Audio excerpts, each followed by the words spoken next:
রামপুরহাট ১ নম্বর block কাস্টগড়া পঞ্চায়েতের অন্তর্গত গুপ গ্রামে সিপিএমের থেকে বিজেপিতে জয়েন করা কিছু সদস্য আজকে পাড়ার মোড়ে লাইট লাগানোকে কেন্দ্র করে বচসা বাঁধে। গ্রামের প্রধান পিঙ্কি মণ্ডল অসুস্থ হওয়ায় ওনার স্বামী চন্দন মণ্ডল সেই জায়গাগুলো দেখতে যান কোন কোন জায়গায় লাইটগুলো লাগানো হবে। সেই কারণে ওনার স্বামীকে হেনস্থা করা হয় এবং মারধরও করা হয়। এটা বিজেপির গোষ্ঠীদ্বন্দ্ব বলে দাবি করেন প্রধান এবং তার স্বামী। ৯টি পঞ্চায়েতের দায়িত্বে থাকা বিজেপির কনভেনর জয়দেব পাল লোক লাগিয়ে এই সমস্ত কর্মকাণ্ড করেছেন বলে দাবি প্রধানের স্বামী চন্দন মণ্ডলের। এর আগেও প্রবোধ কুমার সাহা তার স্ত্রী অর্থাৎ প্রধানকে হেনস্থা করেছিল পঞ্চায়েতে।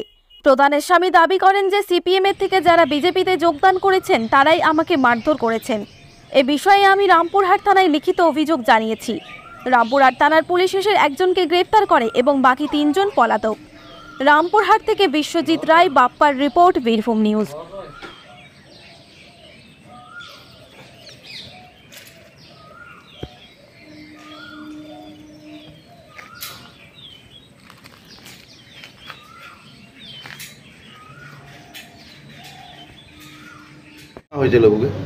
গুপ গ্রামে একটা 4টা সোলার লাইট এসেছিল, সেটা লাগানোর জন্য এবার বিজেপি তাদের নিজেদের মধ্যে কোন্দল আরম্ভ হলো, বুঝতে পারলেন? কোন্দল আরম্ভ হওয়ার জন্য এবার প্রধানের স্বামী সে বলছে যে এখানে লাগাবো, ওরা বলছে আমাদেরকে আর না জানিয়ে এখানে লাগাতে দিল। এই নিয়ে বিরাট ঝামেলা। আমরা হচ্ছে সাধারণ মানুষ। হ্যাঁ, বুথ সভাপতিকেও জানিয়েছে। বুথ সভাপতির নাম হচ্ছে তারক ব্রহ্মঘটক। আচ্ছা, তাকে জানানো হয়েছে। আর ওরা বলছে বদ্রীনাথ, পার্থ, মাধব, তারপরে আপনার লাল, হ্যাঁ, এরা বলছে না বুথ সভাপতিকে জানানো হয়নি, আমাদেরকে জানাইতে হবে শুধু, তবে আমি কাজ করতে দেবো। মানে ওনারা বলছে বুথ সভাপতিকে জানানো, আমাদেরকে জানাইতে হবে, তবে আমরা কাজ করতে দেবো, না হলে এই লাইট আমরা লাগাতে দেবো না। এবারে আমরা সাধারণ পাবলিক, আমাদের পাড়ায়, হ্যাঁ, এই পাড়াটা সমস্ত বিজেপির সমর্থক। আমরা বলছি আমাদের কাজ করতে হবে। তোরা কোথাও পয়সা খাবি না খাবি সেটা আমার দেখার দরকার নাই।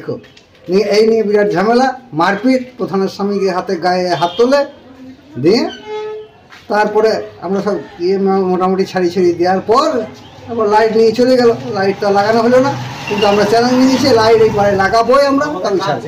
আমরা কাজ চাই, আমরা পয়সা কে খাই না খাই আমরা কিছু দিই। মানে প্রধানের স্বামী গায়ে হাতটা দিল হয়েছে লাল আর পার্থ, বদ্রীনাথ, আর একজন ছিল আপনারই মাধব। এই 4 জনে মিলে এরা হচ্ছে সবসময় কোনো কাজ এলে ওদের আগে ওদিকে পার্সেন্টেজ দিতে হবে। কাজের জন্য আমাদের পার্সেন্টেজ দিতে হবে। তাই কারণে লাইটটা হবে, তার জন্য লাইটটা লাগাতে দেবে না আমাদের। কিন্তু আমরা সাধারণ পাবলিক সেটা শুনবো কেন? আচ্ছা, আপনার নাম? আমার নাম কেশব রঞ্জন পাল। বাড়ি গুপ। দাঁড়িয়ে ছিল দিয়ে আমার ছেলে বললি যে ওখানে লাইট বসাতে এসছে, আর তাই তুমি যাও দিয়ে আমি গেলাম, কোথাও জায়গা ঠিক করে দেবো। চন্দনও ছিল, মিস্ত্রি মশাই বললে কি এখানে ক্ল্যাম্প দিলে হয়ে যাবে। চন্দনাতে ক্ল্যাম্প নিয়ে চলে গেল।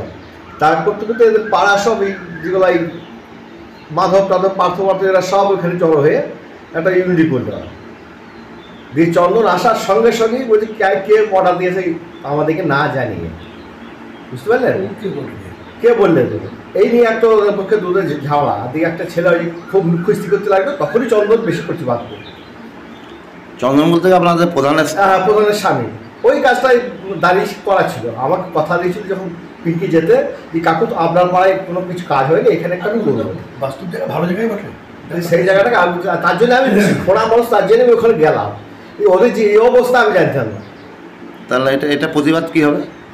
প্রতিবাদ সরকারি কাজ যেটা আসছে সেটা করতে দেবেন, তার জন্য তাদের একটা শাস্তি হওয়া দরকার। কারণ এইভাবে কি গ্রামে একটা সরকার পাঠাচ্ছে, সেই জিনিসটা বুঝতে দেবে না, এটা তো মানা যায় না। আপনার নাম? প্রভাত রঞ্জন পাল। বাড়ি খুব ছিল আজকে হয়েছিল বলতে কাল রাতে যে আমাদের এখানে সোলার লাইট লাগানোর মানে সোলারের টেন্ডার হয়েছিল, সেটা জানতাম যে 13টা ওয়ার্ডের জন্য 12টা সোলার লাইট এসছে, আমি এটা জানতাম। তারপর রাতে যখন কন্ট্রাক্টর ফোন করলো যে ম্যাডাম কালকে তাহলে গুগে লাইট বসানোর জন্য যাচ্ছি, তো আমি বললাম বেশ ঠিক আছে আসুন। দিয়ে পরে আজকে সকালে এসেছিল, তো আমি তো অসুস্থ, আমার অপারেশন হয়েছে, আমি যেতে পারিনি বলে আমার হাজব্যান্ডকে পাঠিয়েছিলাম। তা ওখানে সোলার লাইট কেন্দ্র করে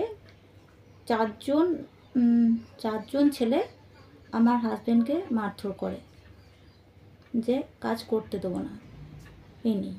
তাদের নাম কি? বৈদ্যনাথ মাল আমার হাজব্যান্ডকে চেপে ধরেছিল, লাল ওরফে সঞ্জয় লেট, ও আমার স্বামীকে কানে জড়িয়েছে, চিড়ে দিয়েছে, মানে পিঠে অনেকগুলো কিল দিয়েছে, আর দুজন সাপোর্ট করেছে, সেটা হচ্ছে পার্থ লেট, মাধব লেট। আপনার উপর এরকম করে বারবার অ্যাটাক হচ্ছে কেন? এর আগেও কাজ করতে দেব না, খাবো, মানে যে কাজ আসছে কাজ করা যাবে না, খাবো। এর আগেও দেখা গেল যে পঞ্চায়েতের একটা অ্যাটাক হলো আপনার উপরে, এই কি ব্যাপার? মানে ওটা ধরুন আমাদের নিজেদের মধ্যে যা হোক ওটা মিট হয়ে গেছে, কিন্তু এটা অন্য কিছু না, শুধু খাওয়ার জন্য, শুধু খাওয়ার জন্য। মানে ওরা কাটমানি খেতে চাইছে? কাট মানে না, পুরোটাই, মানে ওরা পুরোটাই হজম করতে চায়। 4টের মধ্যে ওরা চাইছে কি 4টে লাইটকে তুমি সই করে দাও আর বাদ বাকি টাকা আমাদেরকে তুলে দাও, এটাই। এই আগে পথশ্রী কাজ হলো, ওখানে 20,000 টাকা খেয়ে নিল। আমার পাড়া একটা অঙ্গনারী স্কুলে হলো, ওই কন্ট্রাক্টরকে থেত দিয়ে বললো যে মালপত্র সব চুরি করে নেব, আমাদেরকে যদি না ভাগ দেন, ওদের কাছে 12,000 টাকা খেয়ে নিল। আবার ওই পাড়াতে, পার্থদের পাড়াতে একটা ড্রেন হয়েছে, ওখানেও কন্ট্রাক্টরকে ঠেত দিয়ে বললো পাথর বালি চুরি করে নেবো, ড্রেন করতে দেবো না, না ওদের কাছেও মানে 12,000 টাকা খেয়ে নিয়েছে, শুধু খাবো করে এটাই মানে লড়াই। আর আমি চাই না খেয়ে, আমি যেমন খাবো না, কাউকে খেতে দেবো না, আমি সম্পূর্ণভাবে কাজ করতে চাই। যেমন জনগণ আমাকে আজকে জায়গায় নিয়ে এসছে, এর সম্মান দিয়েছে, আমি চাইছি ভালোভাবে কাজ করতে, মানুষের পাশে দাঁড়িয়ে থেকে। তো তার সত্ত্বেও আপনাকে তো কাজ করতে দিচ্ছে না, মানে এত এই বারবার এই অ্যাটাক হচ্ছে। ওটা খাওয়ার জন্য, আর কিছু না। এই যে আজকে ঘটনাটা ঘটলো, এর প্রতিবাদ কি জানাতে চাইছেন? আমি তো আমার উপর মহলকে জানিয়েছি, জেলা সভাপতি থেকে আপনার রাজ্য দপ্তর থেকে, দেখি ওনারা কী করছেন। না, তাদের তো শাস্তি হওয়া উচিত।